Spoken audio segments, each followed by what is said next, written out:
It is 9th of October 1996. You sit flanked by a pageant of the most die-hard fans you've ever met. People whose commitment to their country's sporting endeavour knows absolutely no bounds.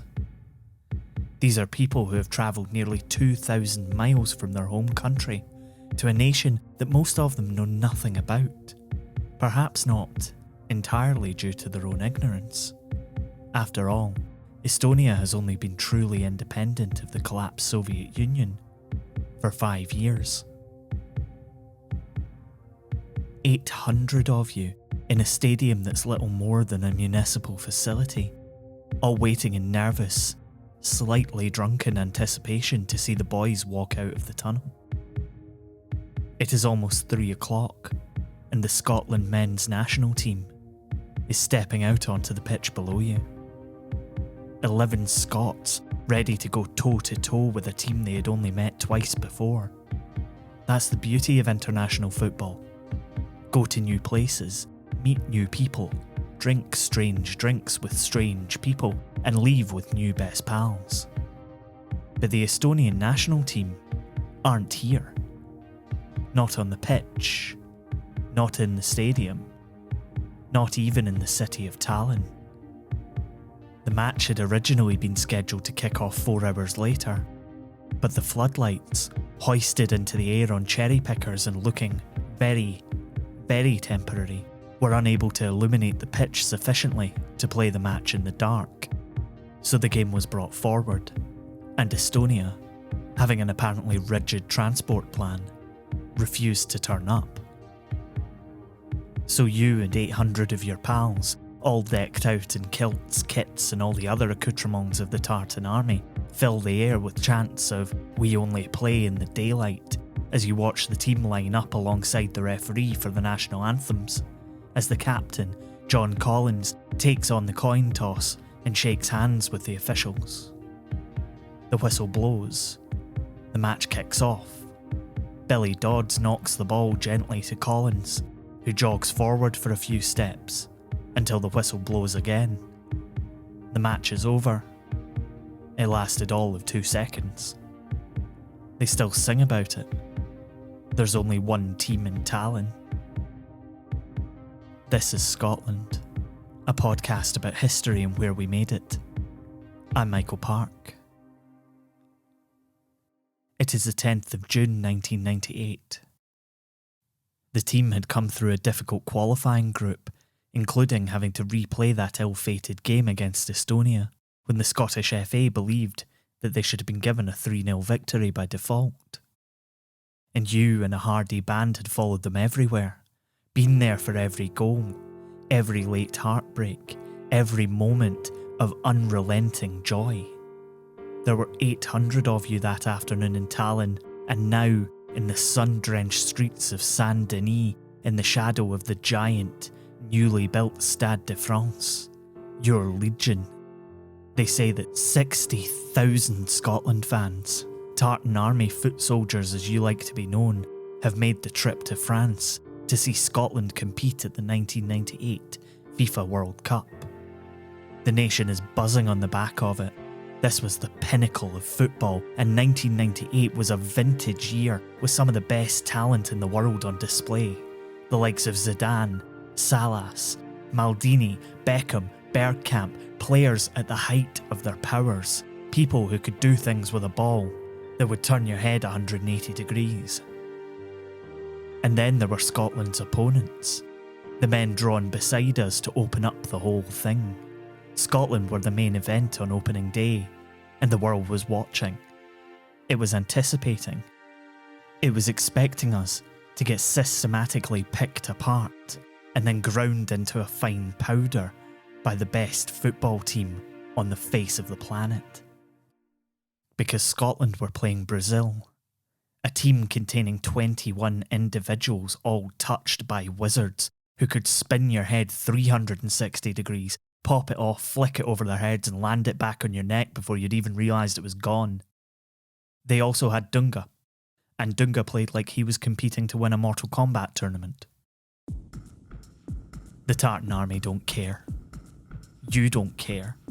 Because if you're going to get taken apart, then you're going to go down fighting, and that's all that you can ask for. You get there early. Who would want to miss a second of this? You take your seat among a bunch of folk you know from following Scotland around the world. The squad walk out to check the pitch, wearing full kilts and saluting the stands. The growing band of foot soldiers goes wild. Some even put down their pints. 15 minutes to go until kickoff. The stadium is packed, and there's now folk from all over the country crammed into this giant stadium, a behemoth modelled after a terminal at JFK Airport that holds 80,000 people. 60,000 Scots in the streets, probably closer to 25,000 in the seats. And then the first of many strange sights on the pitch at the Stade de France that day. There's Ricky Martin, global superstar and singer of the official World Cup song, leading a marching band out to the centre circle. You've had a couple of cheap wines, but you're pretty sure that's a real thing that's happening. People are dancing in the stands. There's a real Latin vibe in the stadium. In fact, throughout the whole of France. Even the opening ceremony, which is a whirling hallucination of vibrant inflatable flowers and weird characters, people hanging on trapezes from the rafters of the stadium, has something of a samba-edged flavour. Is Ricky Martin really that popular? Or does that mean people think that Brazil are going to win the World Cup at a canter? The Brazilian fans certainly do. The teams begin to walk out onto the pitch. The Brazilians walking hand in hand. Scotland, led by a stony-faced Colin Hendry. The towering defender with a shock of blonde hair who would look more at home in a comic book than on a football pitch. The roars of the Tartan army were almost drowned out by the adoring cheers and wild whistles that accompanies every match that the Seleção play in. You're standing behind the goal that Scotland are attacking in the first half. You should be sitting, but suddenly the knocking of yours and everyone's knees around you has ruled out sitting as an option. So you stand through the national anthems as you, the players, the staff and every other Scottish fan in the stadium belt out Flower of Scotland so loud that you think the people at home can probably hear it. And of course they can, because millions of them are huddled excitedly around TVs all across the country. Kick-off. Immediately Scotland are on the back foot. No wonder many of these players playing in their biggest game of their lives. Wee mistakes can be forgiven, will be forgiven. After all, if you're this nervous and excited, then you can't imagine how the players must be feeling.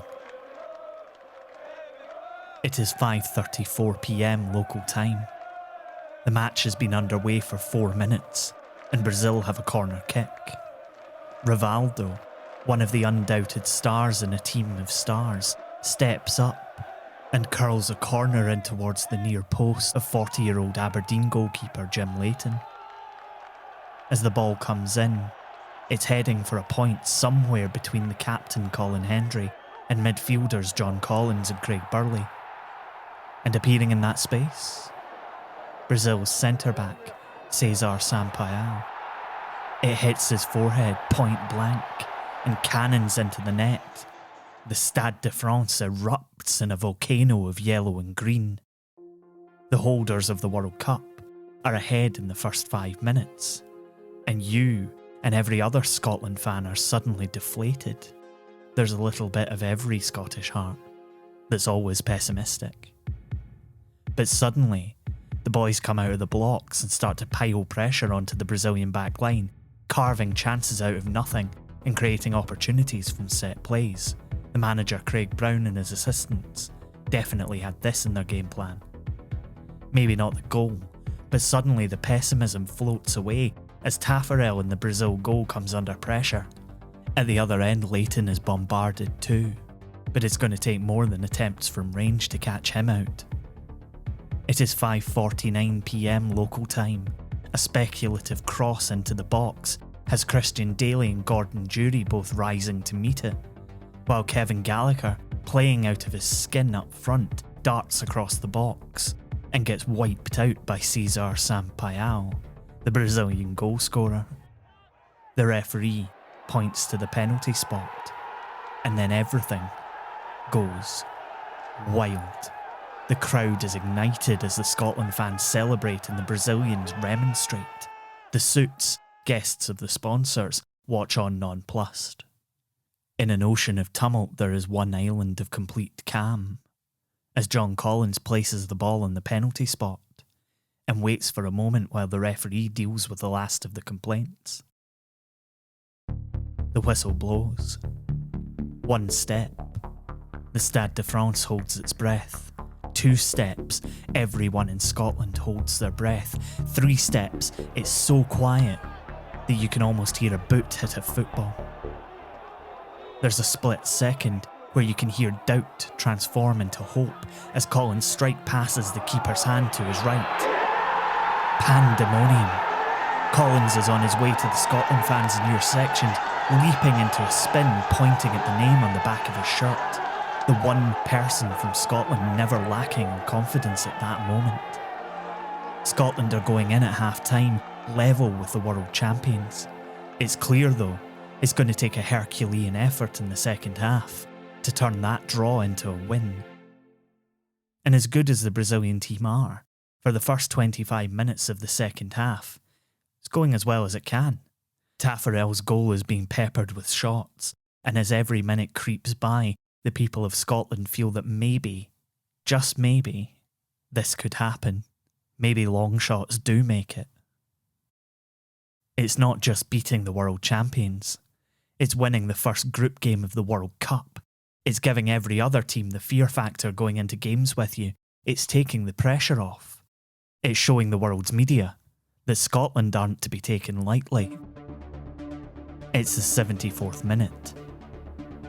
Cafu, the Brazilian right-back, picks up the ball on the right-hand side of the box and manages to take Tosh McKinley out of the game with one incredible touch before trying a deft finish with the outside of his boot. But Jim Leighton is there. The shot cannons off his chest or possibly off his face depending on which angle you look at. And in one moment, with your hearts in your mouths, ecstasy turns to agony. Tommy Boyd, charging back into position, is in the wrong place at the wrong time. The ball cannons off the goalkeeper, off Boyd's chest, and agonisingly slowly bounces over the line. Brazil are 2-1 up, and Scotland have lost their first game of the World Cup. Heartbreaking, but in the wake of the game, people are talking about how well Scotland played, how if they could play like that for the rest of the tournament, then there would be no problem in them making it out of the group. Scotland had shown that the Brazilians weren't infallible. They had weaknesses that could be exploited.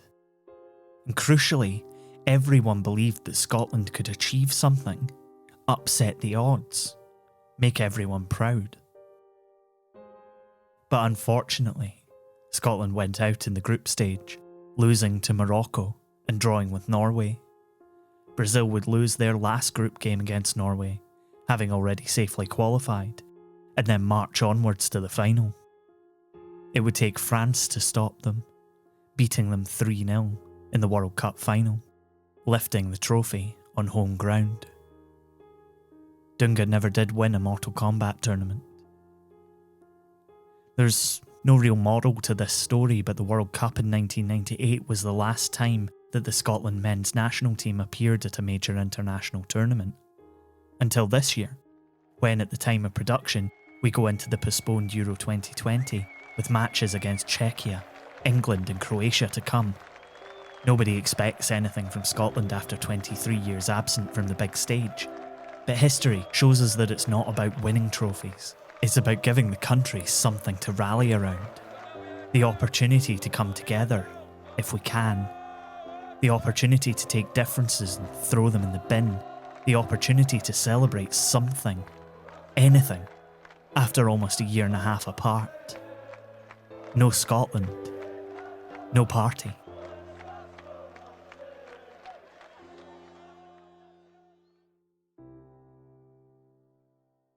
You've been listening to Scotland. It was written and produced by me, Michael Park, and is a production of Be Quiet Media. Thank you to the Scottish FA and especially to Michael Bockle for giving us access to use content from Craig Brown's 1998 World Cup diary.